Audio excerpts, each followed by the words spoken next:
ఆషాఢ మాసం వచ్చిందంటే చాలు ముఖ్యంగా మహిళలు గోరింటాకు పెట్టుకుంటారు.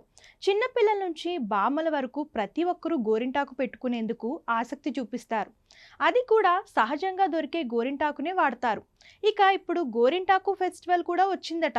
మరి దాన్ని ఎలా సెలబ్రేట్ చేసుకుంటారో ఇప్పుడు చూద్దాం. ఎన్నడూ లేని విధంగా ఆషాఢ మాసంలో గోరింటాకు ఫెస్టివల్స్ చేపడుతున్నారు. అది కూడా ఉదయం నుంచి సాయంత్రం వరకు జరుగుతుండడం విశేషం. ఈ వేడుకల్లో భాగంగా ముందుగా మహిళలంతా కలిసి గోరింటాకు తయారు చేస్తారు. తరువాత చేతులు కాళ్లకు పెట్టుకుంటారు. ఇది అందంగా కనిపించడమే కాదు, గోరింటాకు పెట్టుకోవడం వలన శరీరంలో ఉండే వేడి తగ్గుతుందని నమ్మకం. అంతేకాదు చర్మ వ్యాధులు రావు, గోళ్లు ఆరోగ్యంగా ఉంటాయి. ముఖ్యంగా కొత్తగా పెళ్ళైన అమ్మాయిలు ఆషాఢ మాసంలో తప్పనిసరిగా గోరింటాకు పెట్టుకుంటారు. ఆ సమయంలో చేతులకు పండే గోరింట వారికి తమ సౌభాగ్యాన్ని గుర్తు చేస్తుందని చెప్తారు.